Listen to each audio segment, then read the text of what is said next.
হে প্রভু, আমার সাথেই কেন বারবার এমন হয়? কেন আমি যতই ভালো হতে চাই ততই জীবনে কষ্ট বাড়ে? কেন এত চেষ্টা করেও আমি সঠিক পথ খুঁজে পাই না? আমাকে পথ দেখাও প্রভু, আমাকে পথ দেখাও। আমি হারাতে চাই না। বন্ধুরা, যদি এই প্রশ্নগুলোই তোমার মনে এসে থাকে, তাহলে আজকের এই ভিডিওটি তোমার জন্যই। গীতা কখনোই মানুষের যন্ত্রণাকে অস্বীকার করে না। কষ্ট হবে, বিশ্বাস ভাঙবে, চোখে জল আসবে, কিন্তু গীতা শেখায় কষ্টের মধ্যেও কিভাবে নিজেকে হারিয়ে না ফেলে বিজয় লাভ করা যায়। আজ আমরা ভগবদ্গীতার এমন কিছু অমূল্য শিক্ষা জানব, যা তোমার দুঃখের সময় সাহস দেবে, বিভ্রান্তির সময় পথ দেখাবে এবং অশান্ত মনের মধ্যে শান্তির আলো জ্বালিয়ে দেবে। তাই ভিডিওটি শেষ পর্যন্ত অবশ্যই দেখো, কারণ আমার দৃঢ় বিশ্বাস আজকের একটি শিক্ষায় তোমার জীবনের দৃষ্টিভঙ্গি সম্পূর্ণ বদলে দেবে। বন্ধুরা, জীবনে এমন অনেক সময় আসে যখন মনে হয় চারপাশে কেউ নেই। যাদের জন্য এত কিছু করেছিলে তারা দূরে সরে গেছে। নিজের মানুষেরাও হয়তো তোমার কষ্টটা বুঝতে পারছে না। সেই সময় মানুষ ভাবে আমি একা, কিন্তু গীতা বলে তুমি একা নও। যখন সবাই তোমার হাত ছেড়ে দেয়, তখনও পরমাত্মা তোমার হৃদয়ের মধ্যেই অবস্থান করেন। হয়তো তুমি তাকে দেখতে পাচ্ছ না, কিন্তু তিনি তোমার প্রতিটি কান্না, প্রতিটি সংগ্রাম, প্রতিটি প্রার্থনা শুনছেন। তাই তো গীতার 18তম অধ্যায় 61তম শ্লোকে বলছেন, ঈশ্বর সর্বভূতানাং হৃদ্দেশে অর্জুন তিটস্তি। অর্থাৎ, হে অর্জুন, পরমেশ্বর সকল জীবের হৃদয়ে অবস্থান করেন। তাই আজ যদি তুমি নিজেকে একা ভাবো, মনে রেখো সারা পৃথিবী তোমার বিরুদ্ধে গেলেও ভগবান তোমার সাথে আছেন। অনেক সময় আমরা যা চাই তাই পাই না। কাঙ্ক্ষিত চাকরি হয় না, সম্পর্ক ভেঙে যায়, ব্যবসায় ক্ষতি হয়, কিংবা জীবনের পরিকল্পনা ভেস্তে যায়। তখন আমরা ভাবি ভগবান আমার সাথে অন্যায় করলেন। কিন্তু কয়েক বছর পরে পিছনে ফিরে তাকালে দেখা যায় যেটাকে আমরা দুর্ভাগ্য ভাবছিলাম সেটাই আমাদের জীবনে সবচেয়ে বড় আশীর্বাদ হয়ে দাঁড়িয়েছে। কারণ ঈশ্বর আমাদের আজকের চেয়ে অনেক দূরের ভবিষ্যৎ দেখতে পান। তাই গীতার 15তম অধ্যায় 15তম শ্লোকে বলা হচ্ছে, মত্ত স্মৃতির জ্ঞান মহাপহনং চ। অর্থাৎ স্মৃতি, জ্ঞান এবং সঠিক উপলব্ধি সবই ভগবানের কাছ থেকে আসে। তাই সব কিছু না বুঝলেও বিশ্বাস রাখতে শেখো। ঈশ্বর কখনো তোমার অমঙ্গল চান না। অনেক মানুষ আজও 5 বছর আগের অপমান নিয়ে কষ্ট পায়। কেউ পুরনো সম্পর্কের স্মৃতিকে আটকে থাকে, কেউ পুরনো ব্যর্থতাকে আঁকড়ে ধরে নিজের বর্তমানকে নষ্ট করে। কিন্তু একটি প্রশ্ন করো নিজেকে, অতীতকে তুমি কি কোনোদিন বদলাতে পারবে? না। তাহলে কেন এমন কিছুর জন্য নিজের আজকে নষ্ট করবে, যা আর কখনো ফিরবে না? তাই গীতার 2য় অধ্যায় 47তম শ্লোকে বলছেন, কর্মেণ্যবাধিকারস্তে মা ফলেষু কদাচন। অর্থাৎ তোমার অধিকার কেবল তোমার বর্তমান কর্মের ওপর, ফলের ওপর নয়। অতীত চলে গেছে, ভবিষ্যৎ এখনো আসেনি, তোমার হাতে আছে শুধু আজকের দিনটি। তাই আজকের দিনটি প্রাণ ভরে বাঁচো। যত বেশি আঁকড়ে ধরবে তত বেশি কষ্ট পাবে। সম্পদ, সম্পর্ক, সম্মান, মানুষ সব কিছু যদি নিজের স্থায়ী সম্পত্তি মনে করো, তবে একদিন না একদিন তাকে কষ্ট পেতেই হবে। কারণ এই পৃথিবীতে কোনো কিছুই চিরস্থায়ী নয়। তাই গীতার 2য় অধ্যায় 28তম শ্লোকে বলছেন, অব্যক্তাদীনি ভূতানি বক্তম ধ্যানি ভারত। অর্থাৎ সব কিছুই একসময় আসে এবং একসময় চলে যায়। এই সত্য মেনে নিতে পারলেই হৃদয় অনেক হালকা হয়ে যায়, পরিস্ফুটভাবে জীবনে বাঁচা যায়। তুমি যত ভালো কাজই করো, কিছু মানুষ সবসময় তোমাকে ভুল বুঝবেই। তোমার সাফল্যে কেউ হিংসা করবেই, তোমার উন্নতিতে কেউ বিরক্ত হবেই। কিন্তু মনে রেখো, যে গাছ ফল দেয়, পাথর সেই গাছকেই বেশি খেতে হয়। তাই গীতার 2য় অধ্যায় 38তম শ্লোকে বলা হচ্ছে, সুখ ও দুঃখে সমে কৃতা লাভালাভ জয়া জয়।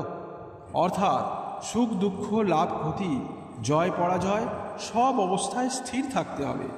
মানুষের প্রশংসা বা নিন্দা তোমার পথ নির্ধারণ করবে না, তোমার বিবেকই তোমার পথপ্রদর্শক। জীবনে এমন অনেক সময় আসে যখন বারবার ব্যর্থ হতে হতে মানুষ নিজের উপরই বিশ্বাস হারিয়ে ফেলে, তখন সে ভাবে আমার দ্বারা হবে না, আমি যথেষ্ট ভালো নই, সবাই পারে শুধু আমি পারি না। কিন্তু ভেবে দেখো, মহাভারতের যুদ্ধক্ষেত্রেও অর্জুন এক সময় ভেঙে পড়েছিলেন। তিনি নিজের শক্তি ভুলে গিয়েছিলেন।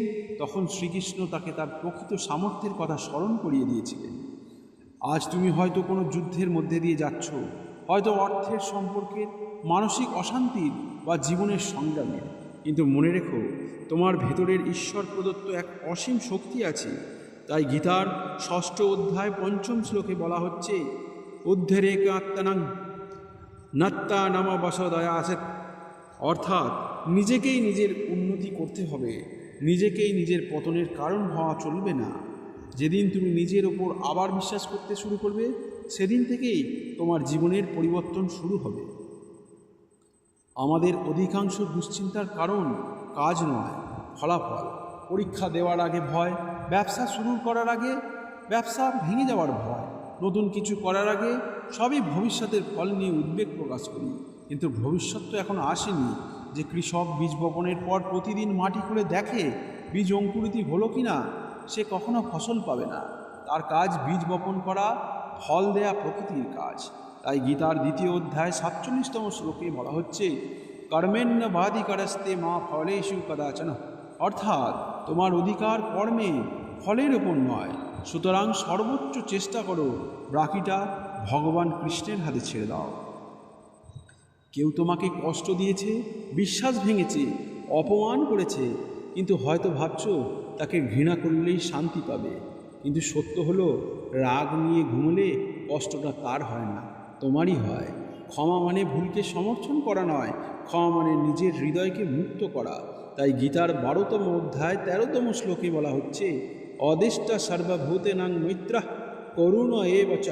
অর্থাৎ যে কারোর প্রতি বিদ্বেষ পোষণ করে না এবং সবার প্রতি দয়া ও মৈত্রী ভাব রাখে, সে ভগবানের অত্যন্ত প্রিয়। ক্ষমা করতে পারা মানুষের হৃদয়কে অনেক বড় করে দেয়। যখন মানুষ ভাবে সব আমি করেছি, তখন তার পতন শুরু হয়। আজ যে সাফল্য আছে, কাল তা নাও থাকতে পারে। জীবন আমাদের শেখায় সময়ের চাকা সবার জন্যই ঘোরে। তাই সাফল্যে বিনয়ী হওয়া উচিত, কারণ বিনয়ী মানুষকে ঈশ্বরের কাছাকাছি নিয়ে যায়। তাই গীতার 13তম অধ্যায় 8তম শ্লোকে বলা হচ্ছে, অমানিত্যম দম্ভিতম। অর্থাৎ অহংকারহীনতা ও বিনয় জ্ঞানের লক্ষণ। যে মাথা নত করতে জানে, ঈশ্বর তার হাত ধরেন, তার সাথে থাকেন। আজকের পৃথিবীতে মানুষ নিজের জীবন কম দেখে, অন্যের জীবন বেশি দেখে। অমুক কত সফল, তমুক কত ধনী, কার কত জীবন সুন্দর, এই তুলনায় অধিকাংশ অশান্তির কারণ হয়ে দাঁড়ায়। কিন্তু তুমি জানো না, যার জীবনকে তুমি ঈর্ষা করছো, তার হৃদয়ে কত কষ্ট লুকিয়ে আছে। প্রত্যেক মানুষের পথ আলাদা, তাই আমাদের এইভাবে বিবেচনা করা উচিত। এই নিয়ে গীতার 3য় অধ্যায় 35তম শ্লোকে বলা হচ্ছে, শ্রেয়ান স্বধর্ম বিগুণা পরধর্মাৎ স্বধানুষ্ঠৎ। অর্থাৎ অন্যের পথ নিখুঁতভাবে অনুসরণ করার চেয়ে নিজের পথ অসম্পূর্ণভাবে অনুসরণ করাও শ্রেয়। তুমি অন্য কারোর মতো হওয়ার জন্য জন্মাওনি, তুমি জন্মেছ তোমার নিজের সেরা রূপে পরিণত হওয়ার জন্য। কষ্ট তোমাকে ভাঙতে নয়, গড়তে আসে। জীবনে যখন ঝড় আসে, তখন মনে হয় সব শেষ হয়ে গেছে। কিন্তু ভেবে দেখো, আগুনে না পোড়ালে সোনা খাঁটি হয় না। সংগ্রাম ছাড়া শক্তি আসে না। আজ যে কষ্ট তোমাকে কাঁদাচ্ছে, হয়তো আগামী দিনে সেই অভিজ্ঞতাই তোমাকে অন্যদের থেকে অনেক বেশি পরিণত ও শক্তিশালী করে তুলবে। তাই গীতার 2য় অধ্যায় 14তম শ্লোকে বলা হচ্ছে, মাত্রা স্পর্শাস্তু কৌন্তেয় শীতোষ্ণ সুখ ও দুঃখদা। অর্থাৎ সুখ দুঃখ লাভ ক্ষতি সবই সাময়িক, এগুলোকে ধৈর্যের সঙ্গে সহ্য করো। কষ্ট স্থায়ী নয়, সুখও স্থায়ী নয়, কিন্তু কষ্ট থেকে পাওয়া শিক্ষা সারা জীবন থাকে। মানুষের জীবনের সবচেয়ে বড় ক্লান্তি হলো সব কিছু একা বহন করার চেষ্টা। সব সমস্যা নিজে সমাধান করতে হবে, সব দায়িত্ব নিজে সামলাতে হবে। এই চিন্তাই মানুষকে ভিতর থেকে ভেঙে দেয়। কিন্তু একসময় আমাদের বুঝতে হয়, কিছু বোঝা ঈশ্বরের হাতে ছেড়ে দিতে হয়।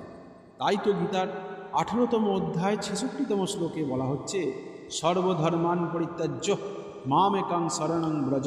অর্থাৎ সব কিছু ছেড়ে একমাত্র আমার শরণাগত হও, আমি তোমাকে সব পাপ ও ভয় থেকে মুক্ত করব। এই শ্লোকটি গীতার সার। যখন তুমি আন্তরিকভাবে বলবে, হে কৃষ্ণ, আমি চেষ্টা করব, কিন্তু ফল তোমার হাতে, তখন হৃদয়ের মধ্যেও অনেক অশান্তি থেকে নিজেকে দূরে হয়ে যাবে। বন্ধুরা, আজ আমরা শিখলাম তুমি কখনো একা নও। যা হচ্ছে সবসময় তা শাস্তি নয়। অতীতকে ছেড়ে বর্তমানকে গ্রহণ করতে হবে, মোহ কমাতে হবে, সমালোচনাকে ভয় করা যাবে না, নিজের শক্তির ওপর বিশ্বাস রাখতে হবে, কর্ম করতে হবে, ফলের চিন্তা নয়, ক্ষমা করতে শিখতে হবে, অহংকার ত্যাগ করতে হবে, অন্যের সঙ্গে তুলনা করা নয়, কষ্টকে শিক্ষা হিসেবে গ্রহণ করতে হবে এবং সর্বোপরি ঈশ্বরের ওপর সম্পূর্ণ ভরসা রাখতে হবে। হয়তো আজ তোমার জীবনে অনেক দুঃখ আছে, হয়তো এমন কোনো সমস্যা আছে যার সমাধান এখনও খুঁজে পাওনি, কিন্তু মনে রেখো, রাত যতই অন্ধকার হোক, সূর্য উঠতে কখনো ভুলে যায় না। তেমনি তোমার জীবনেও এই কঠিন সময়ও একদিন কেটে যাবে। তাই আজ থেকে ভয় নয়, বিশ্বাস নিয়ে বাঁচো, হতাশা নয়, আশা নিয়ে এগিয়ে চলো। আর প্রতিটি পরিস্থিতিতে মনে রেখো, যার সারথি শ্রীকৃষ্ণ, তার জীবনের রথ কখনো পথ হারায় না। জয় শ্রীকৃষ্ণ।